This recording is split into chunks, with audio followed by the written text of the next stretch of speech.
To the flag of the United States of America and to the republic for which it stands, one nation, under God, indivisible, with liberty and justice for all. Salute the flag of the state of New Mexico as it is a symbol of perfect friendship among our united cultures. Now, Mr. McCutcheon, will you lead us in our invocation? Yes. Father in heaven, we bow our heads to thank you for the blessings which we enjoy in this part of New Mexico. We're thankful to be here associated and to have the opportunity to work together for the betterment of our area. We pray that those things that are said and done here today might be pleasing unto thee and beneficial to the citizens and the people in this part of the country.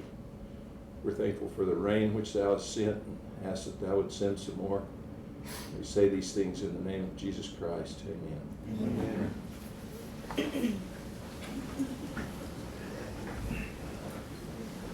Thank you.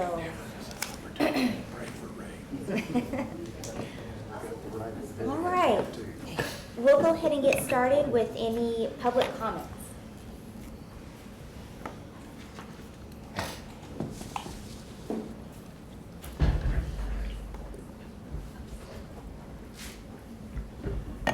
Good morning, Commissioners. Norbert Rempel, citizen of Eddy County. It's a beautiful invocation again. I suggest that maybe in the future you actually put the text of the invocations into the minutes so that our descendants can evaluate the discrepancy between the words and the deeds. It has been said by somebody a lot smarter than me that all it takes for evil to succeed is for good people to do nothing. I assume that most of the people in the room here think they're good people. However, New Mexico is today a sanctuary for baby killers. Our governor and our legislators have made it so. For baby killers who each weekday commit capital crimes against humanity, multiple capital crimes. The University of New Mexico even trains medical assassins in the techniques to murder children in the womb, and in Albuquerque it operates its own slaughterhouse for that purpose. Our governor went down to Las Cruces a few days ago to break ground for a new killing center in Las Cruces, for which the taxpayers are on the hook for at least $10 million. So we are all part of this. Evil is advancing across our state. But our neighbors to the east have started a firewall against it. This commission, if it takes its invocation seriously, must follow their example, or it will, by doing nothing, be, and not just become, an accomplice to evil.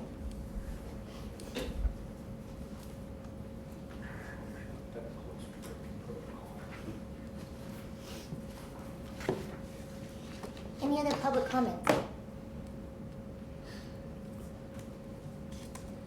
Seeing none, we'll move into the service awards. First, we have Steve Size from Public Works, 5 years. And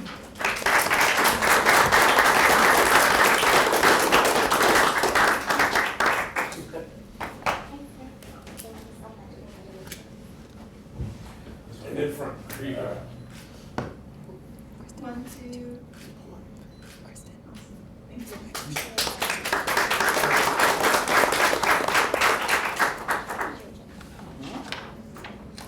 Next, we have our retirement presentations. Our first, Jose Hernandez from Public Works, 17 years and 4 months.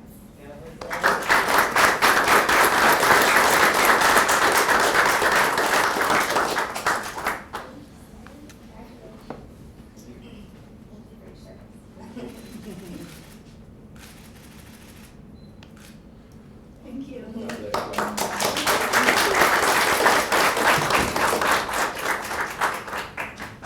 Next, we have Sue Dominguez from the Sheriff's Office, 5 years and 10 months.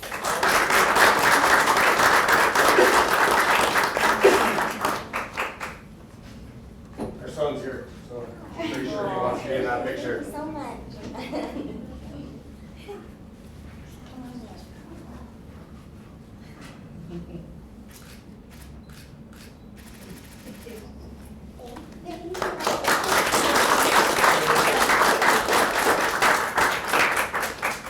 everybody wouldn't mind, we'll just come right up here and take a short break for pictures out in the lobby area.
Can't go to the north area. You can say something back. Well, I'll keep some good. Gives the opportunity to come out here and All right. Thank you, everybody. We'll go ahead and move into our trailing agenda. First item, our expense approval report for August 2024. Do we have any questions, concerns? I make a motion that we approve. Second. I have a motion and a second. Please call for the vote. Cordova, Yes. Carlson, Yes. Beard, Yes. Henry. Yes. Thank you. Our next item, we will hear about the consideration of Resolution R-24-98, opposing the adoption by the New Mexico Construction Industries Commission of the 2021 Residential Energy Conservation Code and Commercial Energy Conservation Code in regards to the mandates. I believe we have a short presentation scheduled. We do. We had actually two presenters, Mr. Cass, who is COO of the city, and also a certified building official, and Trent Cornum. Trent Cornum got a call about a family emergency and just let me know he would try to be here, but it didn't sound like he would be able to make it. Okay. So with your permission, we'll ask Mr. Cass to tell us about this. Sure. Please go for it.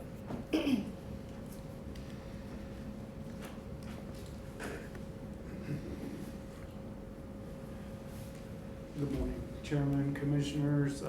Thank you for having me here today to talk about this resolution and the effects that it's going to have on not just Eddy County but the entire state. This is at its core an unfunded mandate that commercially requires you to put in 5% of your parking, total parking, into electric vehicle chargers. I'm not sure who that affects the worst. A small guy, build a little 5,000 square foot, house or 4 or 5 employees, by this rule, you're required to put in 2 chargers. The state would argue with me and say it's 1, but they require 1 handicap van accessible space as well. If you're putting in a convention center or Walmart, we're talking, you know, tens of thousands of amps of electricity that I don't believe our grid will support anyway. And I believe, my personal opinion is that industry will take care of industry. That we shouldn't be charging vehicles and putting it on the backs of the business to provide fuel to get to and from. We all pay for our fuel at the station, or if we have an electric vehicle, that's great. I know on my commute into town, I saw well over 100 cars. I didn't see 1 electric vehicle. I'm not saying they're not out there and they're not viable today. I think technology will change, just like the cordless drill did, and made it a viable option for everyone. Cordless tools are great today. Think about the chargers that charge those. They're nothing like they used to be. Will that be in 5 years what we are all presented with? I just don't think so, and I don't think lithium is the answer for the batteries. I think that technology, like I said, industry will take care of that. As far as community-wise, I mean, we all struggle to get businesses to build here and employ people and grow our tax bases, and a big part of that is housing. Adding 50 amps of electricity to a panel is going to put most houses, 2,000, 2,500 square foot houses, you're going to add to your panel size and your panel space. Whether you never use that or not, you're probably going to a 320 amp service instead of a 200 amp service. Therein, to me, with the load calculation involved, is the cost there. Sure, if it's in your garage and your service panel and service are in your garage, it probably is $200 to $300 for a blank cover and an extra 50 amp breaker and a piece of wire. It's on the back side of your house, that probably grows to $1,000. You know, we need affordable housing. We need a workforce that's sustained. I think this backs us all up as everybody wants to be incentivized to develop here. It's already a very difficult environment. And rules like this just set us back tremendously. And whatever we can do to fight that is worth doing. Chairman, Mr. Cass, how did this come about? Can you give us a little history on this? Well, I'd like to say the city of Carlsbad was not informed of this rule. In fact, the gentleman that sat as the building official for the city is on the TAC committee, and he wasn't invited to one meeting while this rule was made. It's an administrative code that requires no oversight from any of our representation. And we learned about it on a new hire getting ready to recertify. He found it in his studies to get recertified and started making phone calls. We were 15 days before we were supposed to implement this. No communication directly from the state until we called them. No availability to have any input. So this became effective August 1st. That's correct. So if we send in a set of plans from the county and we're going to build a new event center, then 5% of the parking in that has to be electric. We have to pay for that, and we also pay for the charging that goes on through our electric bill. Is that correct? That's correct. I believe that you can recoup your cost by charging for that. That's up to you. But, you know, say you have 1,000 parking places. Okay. 5% of that, think about that, that's around 10,000 amps of additional service required for your facility. And you're talking in the neighborhood of $1 million, you know, $750,000 at a minimum. And that's not to mention that you also have to add conduit to add another 5%. It doesn't just end at being required to supply the 5%. You also have to put in the conduit for the future.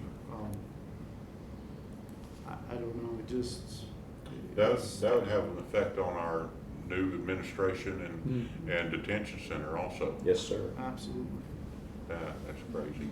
And depending on when you are gonna permit that, you know, I would say you pass the window right now of that will be a requirement. Is there any pushback legally or what have you? Surely other places where Absolutely. this is statewide, I think there would be a concerted effort to beat this back at some. Jim Townsend is currently really trying to get this changed. It's my understanding that the Yates, Peyton, and his father have decided to fund a lawyer to go against the state on this. So lawsuits are pending right now, and I think we all need to join in there and let them know our opinion, because I don't think that our voices have been heard, and I don't think, I'm not against electric vehicles. I think at some point in the world, we need to look at different sources for fuel and how we move around the country. But right now, I'm not sure we're at a viable stage, and I don't believe putting that on the backs of developers and small businesses even close to the right thing to do. Well, I'm sorry. I just see it as a problem, more regulation to small business and stuff, that you're trying to grow a community such as us, and then there's just more regulation, more cost to businesses trying to move into New Mexico, which is going to hinder the growth of the state, which is, you know, we can use all the revenue and tax dollars and property tax dollars that we can use, but with more regulation comes less development. I agree 100% that this is just I don't even know how to quantify how big of a step backwards this is, as we all try to grow our tax bases, get these people in our communities and grow. As you said, this is a huge setback to trying to figure out housing, try to get our transient workforce to not be transient anymore. You know, we work hard every day, and I'm sure you guys do, for innovative solutions, and this pretty much erased what we could do as a city to help that. And I know the county has the similar problems as we do, as we just try to address the issues we have. And wow. Yeah, we need to be more business friendly as a state and less business restrictive. I agree. My opinion, here we are in some of the best times we've ever seen, right? And have an opportunity to grow and then sustain, right? That's more the goal. It's not to grow, it's to sustain. And we struggle enough in the environment we live in, and for this to happen is just, you know, unconscionable. I'm guessing this is at least one more obstacle, if not a deal breaker, for the strip mall on the south end of town that everybody's been looking for. I mean, we need a lot of stuff on the south end of town. That's going to put all of that on hold again. Well, you know, the one thing that I see about it is as a small business, you're gonna have to pass that cost on, so it's just an increased cost to the public. And, you know, that's, you know, they haven't paid $1 for my fuel that goes in my vehicle. Right. But we're gonna end up paying the cost of fueling the electric cars, and that kind of doesn't sit good with me. I think if I could, you know, I'll even take it a step further back. This was actually in this last session was discussed, and legislators did not pass it. So in my opinion, you know, you have the body that is supposed to make these laws and these regulations did not pass this regulation. So this becomes bureaucracy at some point of we're just going to put it into place, even though our legislators did not take action upon it and wanted to be a part of it. I 100% agree with you. We're not ready for this. Our grid's not ready for this. Since this has come out, we've had 2 days of emergency power outage where we have to conserve power because we don't think the grid's gonna make up for the day. And yet, at the same time, we're going to add this massive load to the grid. And rural New Mexico, we're not gonna use it. You're gonna mandate that at Walmart or at whatever business we have coming into town. Okay, we might have in Artesia, I think we're up to counting, we've tried to count 5 electric vehicles, maybe, and that's a guess. So if we have 5 to 10 electric vehicles, and yet if we build another big box, you're required to put 10 plus in there, where are they coming from? You know, they're just not gonna be used. It doesn't make sense. We've already, in the city of Artesia, we did pass this resolution a couple weeks ago for the very same reason. We have worked really hard on a few new developments that are coming, and yet now with this new law, a lot of that is taking a step back, or law is the wrong word. With this new regulation, we've had to take a step back. We have folks that are building buildings, we're in the process of starting, but because they didn't get it done on August 1st, now they have this, now they're reconsidering, do we even build? So all the work that's been put into bringing economy to our cities, which we so desperately need, bringing housing to our cities, which we so desperately need, and that's even according to the governor, that's not just us talking about it. I sat through a meeting where she talked about, we've got to bring affordable housing, we've got to bring more housing to New Mexico, and then we do this, which I think hurts that process. So it's interesting, I don't understand how we say one thing and then do something to hurt the very thing that we're trying to grow.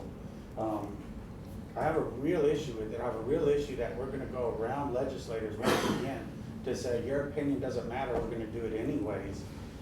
That is not the way government works, that's not the way government should work. And New Mexicans should expect more. They should expect more from their government. And unfortunately, that's not what they're getting with this. It's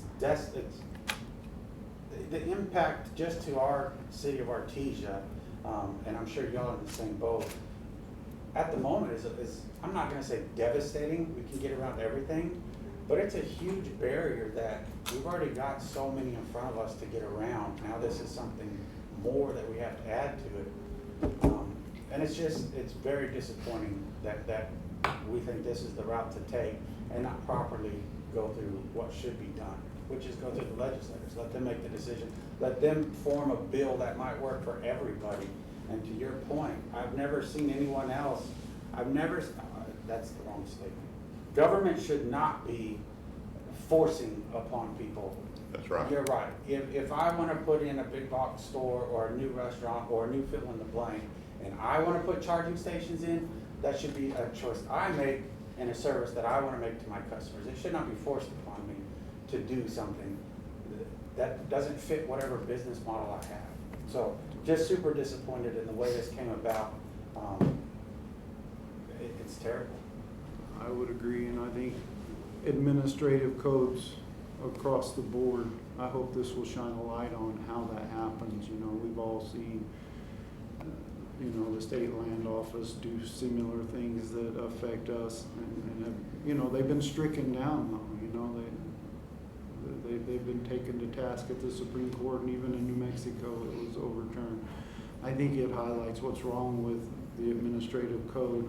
Possibly being a recommendation body would be something that I would think would be better. I think a group of technical people should gather up and make a recommendation. I don't think they should put it into play depending on who's running the show. I believe that our representatives and our senators should vote on that and it be a fair process as it affects everybody in the economy that we live in. So. Madam Chairman, I'm ready to vote.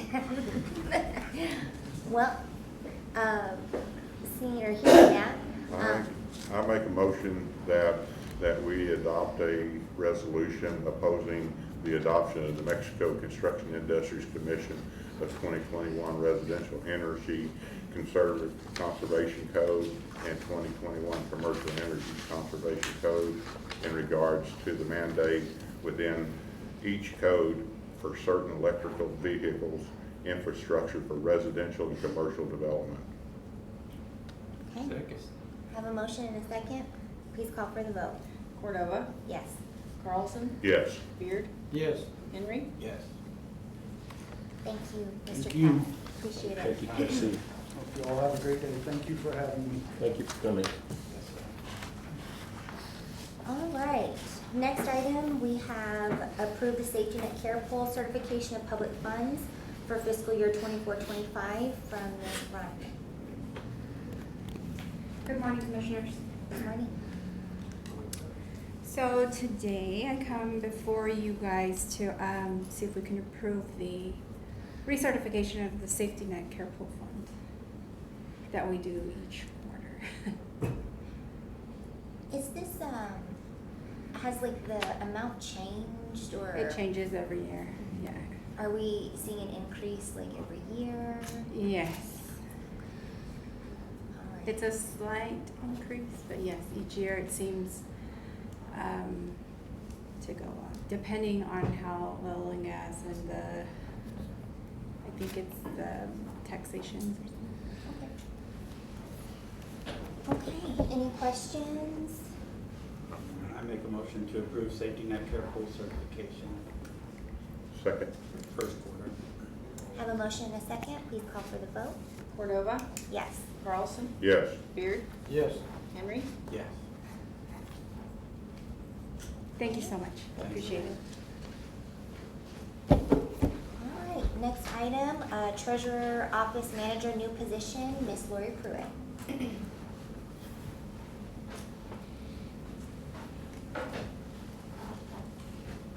Good morning, Commissioners. Good morning. We are here today to ask for a new office manager position for the treasurer's office. We looked back and we were trying to determine how long has it been since the treasurer's office had a new position. And we determined that 20 years was as far back as we could determine, but it's actually been longer than that. So, as you can see, we all know how much the county has grown over the past several years, and we're the only office that hasn't had a new position. But we've gotten to the point where we have not just taking payments, which we have a lot more parcels than we used to, but we need a higher level person because we have so many administrative duties. I started to put it in the budget for last cycle, but I was like, well, we have a new incoming treasurer, and at that time I had no idea who it was going to be, and I thought, well, maybe we'll let that be their decision. But Patsy, Ms. Carrasco, she's going to be our incoming treasurer, and after consulting with her, she did feel like we did need that position. We're down an employee right now in Carlsbad. We have another employee that's retiring in January, so we really need somebody too that can go and work in Artesia and in Carlsbad. There again, well, over 20 years is a long time. You guys have been doing a lot of work for a long time, it sounds Yeah. like. Exactly. Okay.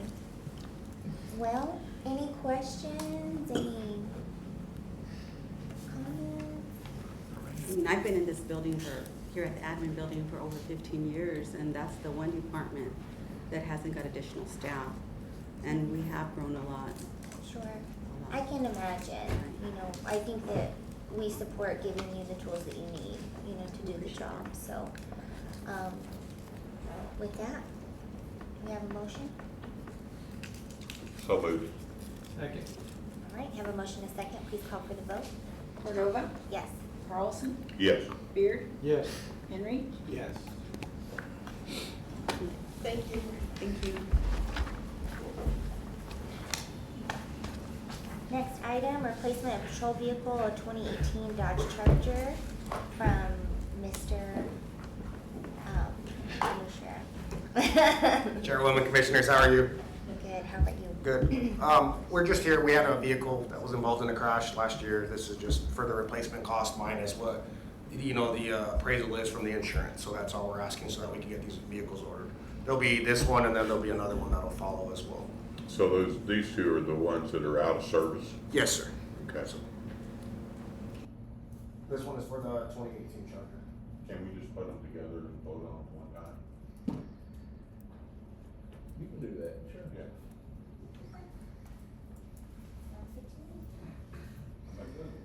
Okay, I second that. vote. Cordova, Yes. Carlson, Yes. Beard, Yes. Henry. Yes. And to be clear, that's for both, right? The 2020 Chevrolet Silverado as well? 2018 Dodge Charger and 2020 Chevrolet Silverado. Thank you. Mr. That was Mayor? easy.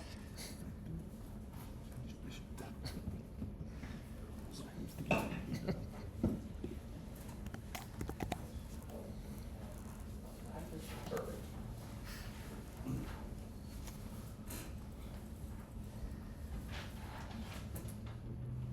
Morning. Good morning, Mr. Chairman, Commissioners. So I'm bringing before you a building that sits at 4130 West Texas.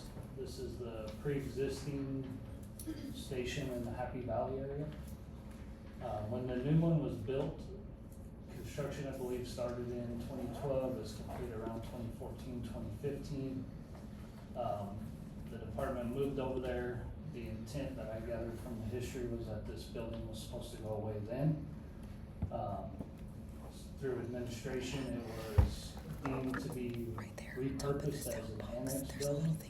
So there was just a lot of stuff stored in it. It's got some roof issues and some other issues that have caused leaks over the years, so our recommendation was to tear it down and just have the property available for the county to determine what they wanted to do with it at that point. Just due to some remediation and construction that would need to happen, so I'm bringing before you the recommendation for the demolition of the building. However, we are open to any discussion if you guys have a different direction we'd like to go. Is the building sellable? I mean, with the property, obviously. I'm just saying, instead of demoing it, Yeah, could we sell the whole thing?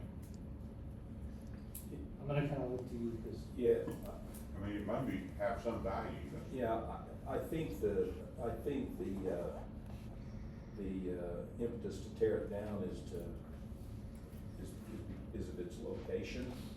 So when you pull out of the Happy Valley Station, although that road isn't busy, it blocks the road coming out.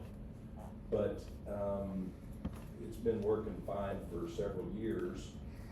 And, I looked at the building yesterday and it has some problems, but it can be sold as long as those problems are disclosed to the buyer. So, I don't think tearing it down is absolutely essential. I think there is a commercial potential to get some value out of it. should we look at that? I mean, Well, and it's my understanding that we have had somebody reach out with We have. an interest on purchasing this property. So, I mean, I'm trying to explore what options we have if there is a potential buyer out there. With that being said, would we need to table this agenda item? just so you know. that's what I would make a motion that we do. I did reach out for an appraisal, so I'm working on that. So if everything goes smooth, I would say, if you can get back this week, then we'll have it in about 20 days after that, before the board make that recommendation. I make a motion for that. Second. Have a motion and a second, please call for the vote. Cordova, Yes. Carlson, Yes. Beard, Henry. Yes. Thank you, Commissioner. Appreciate it. Okay. Now moving into the resolution and agreement consent agenda. Do we have any items we need to discuss further or pull?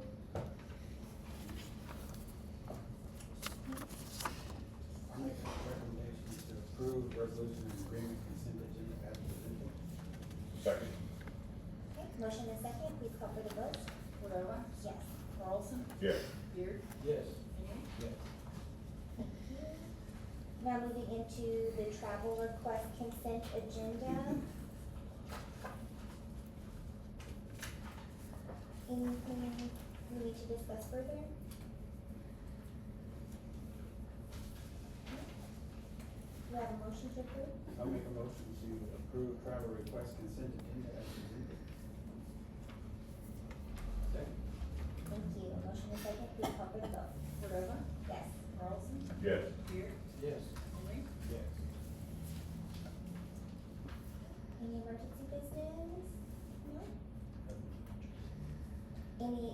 legislative comments, announcements, updates?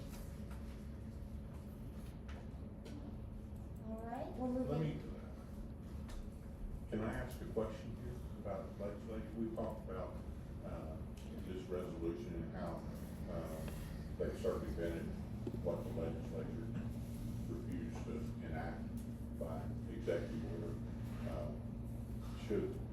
Shouldn't we send something to our legislative team from this area talking about that maybe we need to introduce, that they need to introduce or develop a bill that would limit, stuff where executive orders can't supersede what the legislature has already addressed?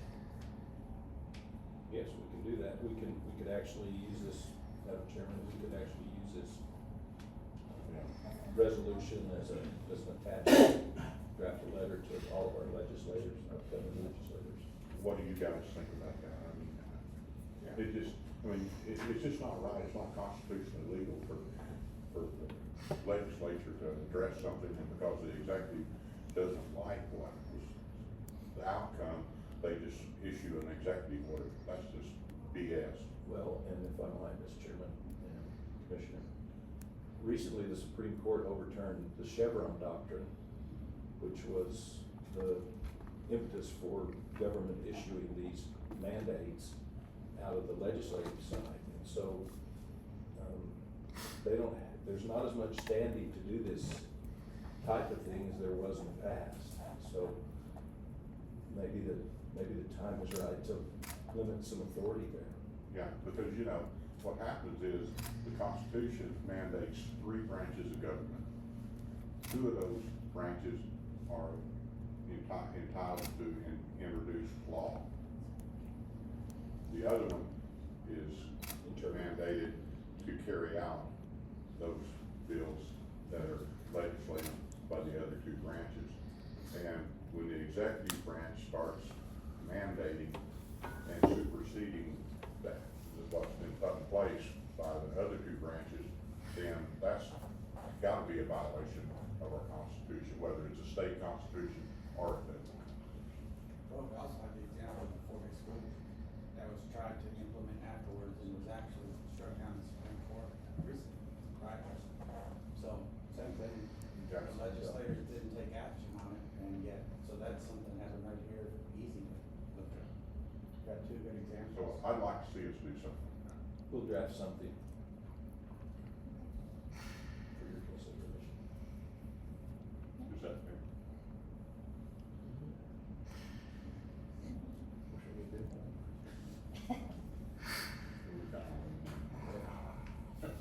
Okay, thank you, Mr. Preston. Okay, I guess moving into elected official department comments, announcements, and updates. Chairman, I ask Mr. Moore to give us a little update on what's going on construction on the bottom floor. Just a short little informative message. Good morning, Madam Chair, Commissioners. Good morning. Just a few quick updates on what we have going. What I'm passing around is the timeline for the 2 projects. I sent it out electronically, but I thought you want a printed copy as well. The first project is the HVAC rehab project on the 1st floor. So the HVAC system in this building on all floors was sometime over its life was a R22 residential grade. That was converted to that. It had been causing us some substantial warm days, not able to keep the building cool, and also not the ability to not keep it warm in the winter. So we started a rehab project. We completed the 3rd and 2nd floors. We currently are doing the 1st floor. The project schedule is about 50 days. Completion date, we're hoping around November 17th. Everything so far is going as planned and as scheduled on that project, so we don't see any hiccups or anything, they're just moving right along. So we're on schedule. We're on schedule, yes, sir. Another one I just wanted to mention quickly, at the Eddy County Fairgrounds, one of the items that was addressed during our walkthrough was the outdoor arena lighting. That should complete today. When I was there last night, they were trying to get the last little lighting done. And then they'll meet with the fairground staff to do the final adjustments and pointing, getting the lights just right, how they want it to shine in the arena. So hopefully we'll have that done. Future there, we have, we're gonna be doing the flooring and the lighting in the community center, which will really make it look really sharp in there. And it's something we budgeted for, and we're proceeding with that. The last project that we have is the security project downstairs on the first floor. Just to give you a little bit of background how we got there, the previous county manager, Ms. Roberta, had put together a team consisting of Detective Lieutenant Kane Wyatt, the OEM director, Jennifer Armendariz, the safety coordinator, Charlie Powell, and myself, to do a threat analysis on this facility and a couple others.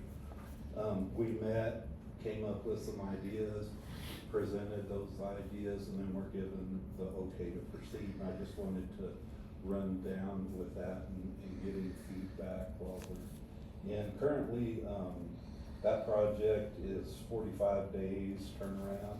It's also, we're expected to end it about the first or second week of November.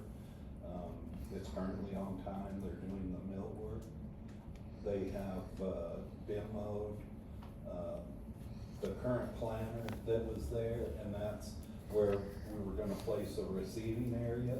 And in the packet I packed around, I did just a quick rendering of what that might look like. And then some of the items that came up in the assessment that we wanted, that were potential to be incorporated, was for the sheriff or whoever is manning the station, the ability to lock the building down in the event of an active shooter outside the facility. Also some cameras in place, a kiosk, so if he had to communicate with someone in a lockdown situation, he would have the ability to communicate with anyone that would come in. Some ballistic glass in the vestibule, so someone just couldn't shoot directly into the building. And then, of course, the receiving area. So, like I said, so far everything's on schedule and in line, and with that, I stand for any questions. Mr. Moore, Madam Chairman, can you talk to the commission about what that's gonna do, what public access is gonna look like for this building after that project is finished? Yes, so public access, we're wanting to try to have the public come in through the east entrance and make that our public entrance for public. How that is manned and operated, I think Under Sheriff Hutchinson could speak more to that. And then move our employees to the west entrance, and we'll be providing we have multiple ways we can do that, either through a key fob or part of their employee badge to make that where they could badge in. They would also have access to come in through the public entrance if there was and or exit out either way. And that is how the assessment felt would be the best way we could with our current setup. Will there be any equipment to to scan bodies or anything of that nature? No, sir. No scans, no metal detectors or anything like that. We foresee the public access very similar to how it is in the courthouse right now. One way in, one way out. It just allows us to be, more thorough on who's coming in the building. Now, there's not gonna be any preliminary restrictions other than something that may happen in the parking lot that, comes in.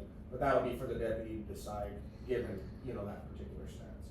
Moreover, the public is still gonna have the access to the building. Cell phones. Sure.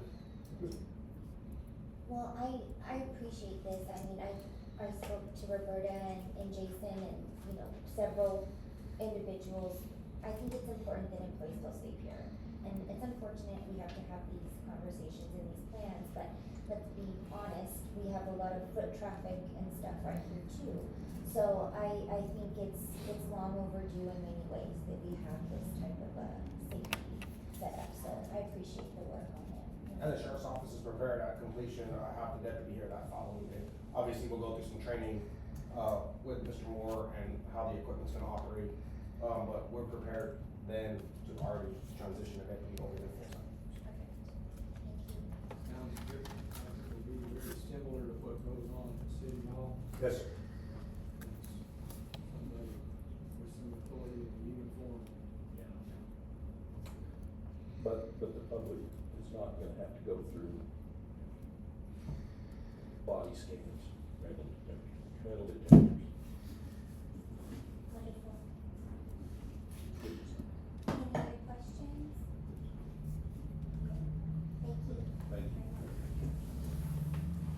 Thank you.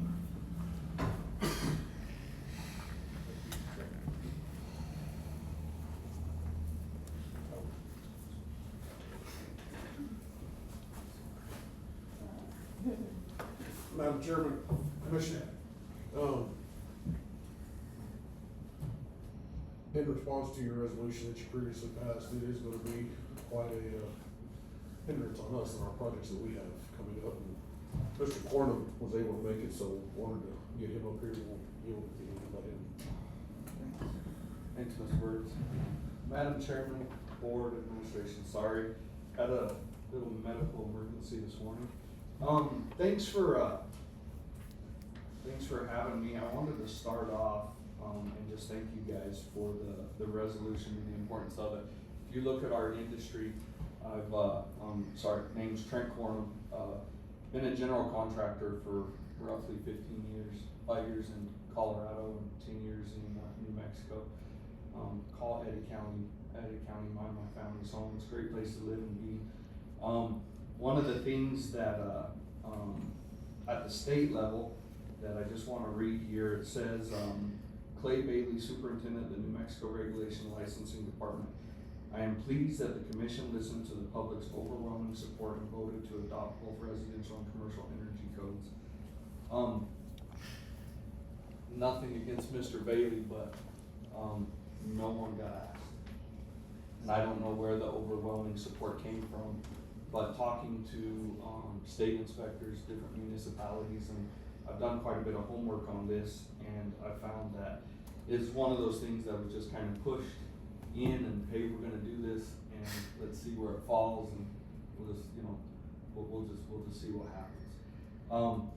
The one thing that I want to reiterate, and I won't take too much of your time, but I just really appreciate Eddy County and other municipalities and counties, if they can push back, we really need to.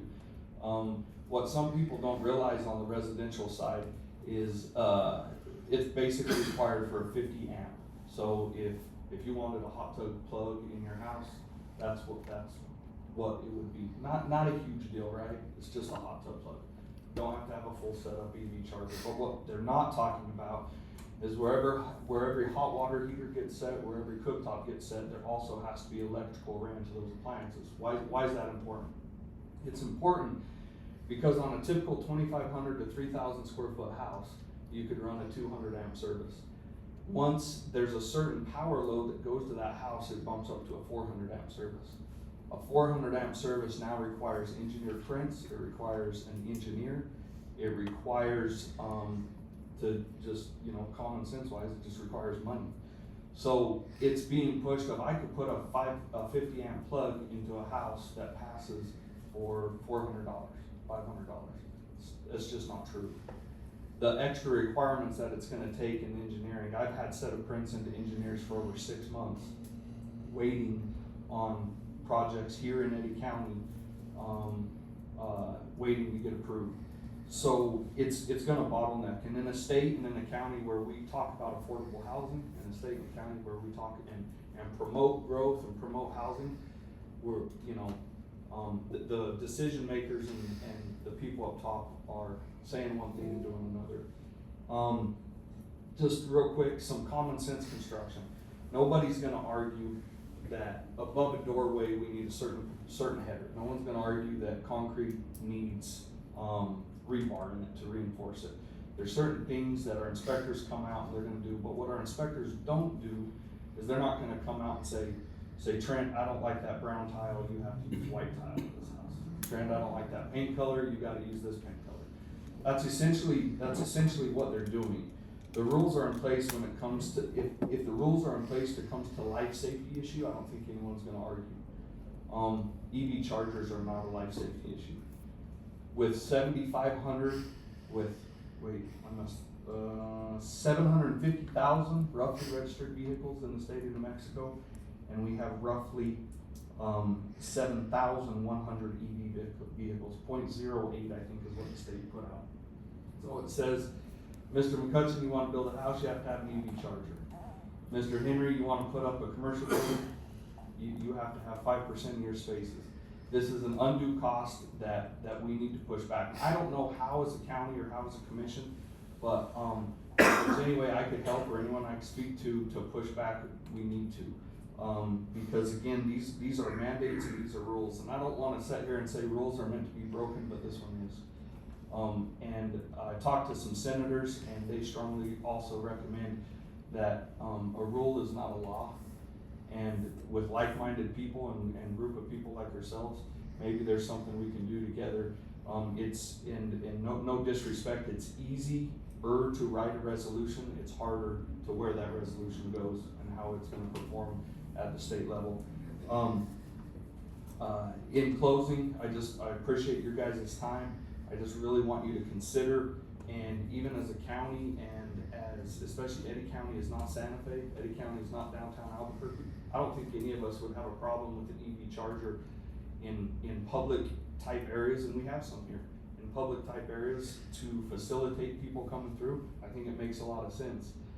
But Mr. Carlson, if you go and put up a commercial building and you got 100 parking spots and 5% of them, and commercial chargers are, if you look on the internet, they're anywhere from $5,000 to $50,000. It just does not make sense.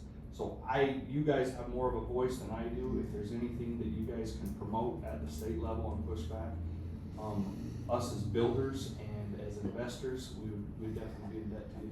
Thank you for your time. Well, you know, I think you're totally right.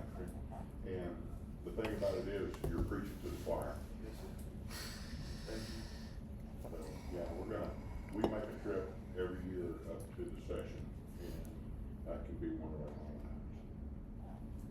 You mentioned bottleneck, this is gonna be a huge bottleneck. Every contractor, everybody's drawing plans, is sitting out there, what do I do? Am I gonna put this in the plans in case this holds up? Or do I take it out and run with it and hope it doesn't come about? This is gonna put the brakes on a lot of construction right now. Well, and frustration, right? And frustration among, the contractors, the people building. And when you said engineer, I was like, ooh, because it's so expensive, right? I mean, that's so expensive and so much time. So let me ask you this, what is the state associations doing? So General contractors. So let me tell you two parts. The city has been amazing. If you pull a permit, you want to pull the permit through the city of Carlsbad because they'll work with you, and I really appreciate that. They did. It was kind of a rule of August 1st, and as you may know, they're trying to do like a 6-month moratorium, for lack of better words, to kind of pause. I've got 6 projects right now that were already being worked on, some of them funded and approved through banks before August 1st. And some of them are convenience stores, some of them are, you look at Allsup's gas station, you look at Maverick gas station, you look at a lot of people looking in our community to expand and grow. And then as a contractor, you turn around and you come in the background, oh, by the way, we need to add $200,000 to this project. And those are real numbers. And more so on the residential side, I work with probably 4 different engineers at any given time on projects, and they just said, there's absolutely no way we're gonna engineer every single residential house of 400 amp. Becomes a liability issue, comes, with the city if an EV starts on fire, right? And there's a charger that starts on fire, maybe it was or wasn't installed, and there's not an engineer that stamped it, then everyone's going like this. And so, on the engineering side, it's a big problem. And my thing is I could complain about it, I truthfully don't necessarily know how to fix it. I know that, and you probably know this too, that we have 2 branches of the Associated Contractors in New Mexico. One of them is the structural branch, and they're the Associated General Contractors of New Mexico, and then they have the Associated Contractors in New Mexico, which is the highway contractors. Have we contacted any of those? We talked about it as an organization, as an association. They have been contacted. I've talked to several. There's also certain individuals. Don't quote me. I don't have first-hand knowledge. I understand there was a lawsuit filed of some people from Artesia, actually at the state level, to try to slow the process. I think that's what needs to happen. There needs to be a hold put on this, and we actually need to have people in the meeting that they say agree to it, and see who's really agreed to it. Because again, common sense wise, I don't think there's any problem if we have some public facilities, maybe there's grants or anything that could be written and approved for downtown sort of stuff. But it's just common sense. If you want an EV charger, then you get one. That's your right. But to be forced and mandated to do something that's not a life safety issue within an industry that's already overregulated and a lot of red tape, construction needs to be a lot funner. There's just a lot of red tape, and this is just kind of another, hey, we want affordable housing and we want communities, we want business to come to our community, and it's like, really, do you?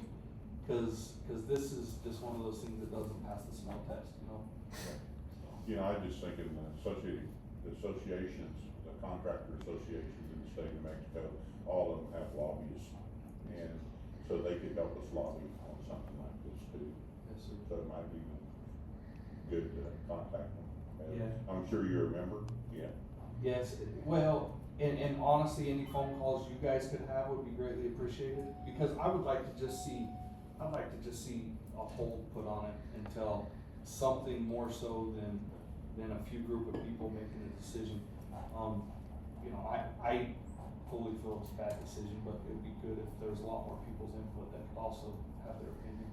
Well, I'll make a call to the Highway Association right after this meeting. If you'll call them structural, maybe that can do some good too. I will, and to point out one more, probably maybe the most important thing is we know Xcel Energy isn't servicing a vast majority of the oil field right now. I think until last night, I think it was like I don't know, but it's sometime in 2026 because of the infrastructure. And so I talked to some uppers on Xcel, and they just kind of laughed at it. I mean, they really did. They're just like, no one contacted us. No one even asked, and we're the ones supposed to supply it. And so some of those names and numbers, they're also making phone calls. So it's kind of just putting the cart before the horse. But again, just but this is something I think we need to get serious about, because it's just not valid. It's just not qualified to do what we need to do here in this community, or any other for that matter. Thank you. Thank you, Commissioner.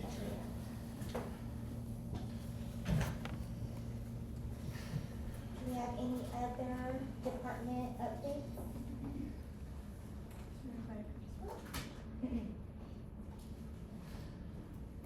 One classes down. Hi, Commissioners. So really quick,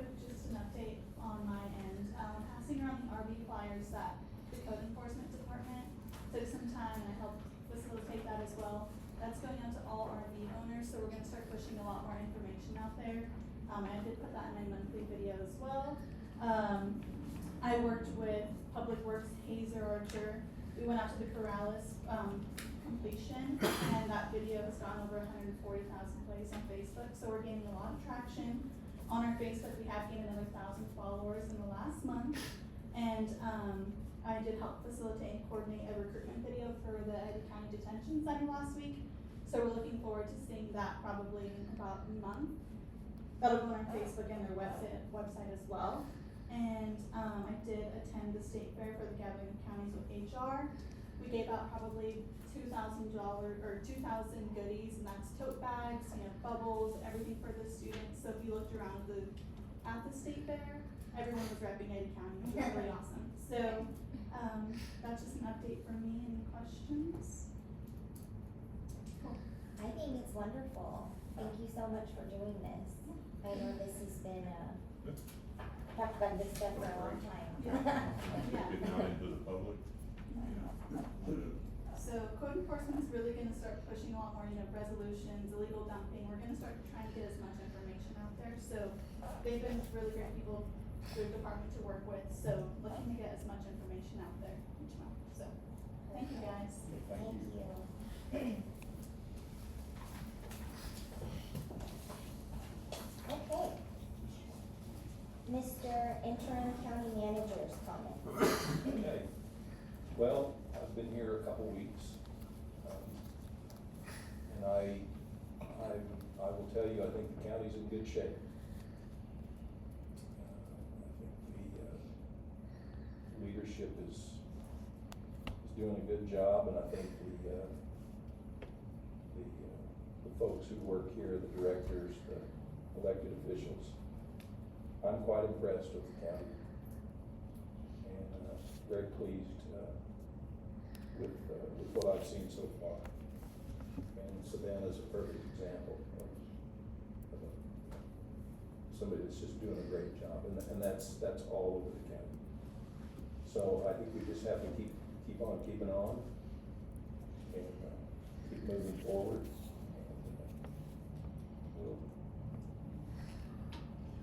We are the best county in New Mexico. There isn't any question about it. We just need to keep our place. That's all I have. Anybody have anything for me? Questions? Thank you. Okay. County Commissioners' comments. Mr. Beard. We are also one of the most wealthiest counties in the state of New Mexico because of oil and gas, which is derived all over the state of New Mexico. So we've got to get plugged in for oil and gas.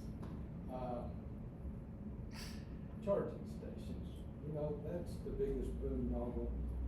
Everything about it is a boondoggle. Volume's not there, the grid's not there, and it's typical Santa Fe pushing something on the residents of New Mexico that nobody really wants or understands. One thing through all this discussion that has not been brought up, what about the highway tax, the road tax you pay every time you fill up a car?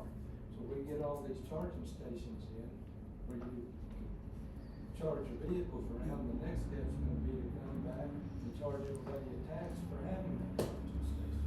I mean, how are we going to fund the roads? This thing is awful, and I think everybody knows it. How long is it going to be tied up before we get a decision? Permits are going to be held up, and nobody knows which way to jump. Again, back to the bottleneck. Everything is, all construction is now on hold while somebody figures out what the next steps are going to be. Anyway, that said, I want to thank Trent Moore. He didn't, what's going on at the fairgrounds is personal nature to me, with a certain granddaughter and girl that's around. He's done a lot of improvements out there. There's been a lot of work done with lighting, we're painting the bleachers, new lights in the semi-covered arena. I'm liking what I'm seeing out there. I think there's a lot more to come, and I think Jason's going to have a lot to be said said about that at some point, not here at all. Thanks to everybody in the county for the job that we're doing. I concur with their statement. This is a pretty special county. I don't think a lot of people understand that. Commissioner Russell. I just kind of echo what Fred said. I think that we need to quit shooting ourselves in the foot by being more restrictive, bringing business in, and, yeah, we forget what those tax dollars from the oil and gas industries pay for in the state of New Mexico. So I think that's a real important thing to go on. So, and also, this newsletter that you're getting out, that is something that we've needed for the longest time here at the county to help inform the constituents in our community what's going on. So, and also, we're getting closer and closer to the holiday season, so you know, people are going to be getting out more and more and start shopping and stuff, so we need to be careful on that. And also, more for the county people, is that I'll be going the 4th of October to New Mexico County's board, and so if we have any issues or anything that we need to carry with me up there to talk about with all the other counties, please get those to me. Thank you. We have some things for you.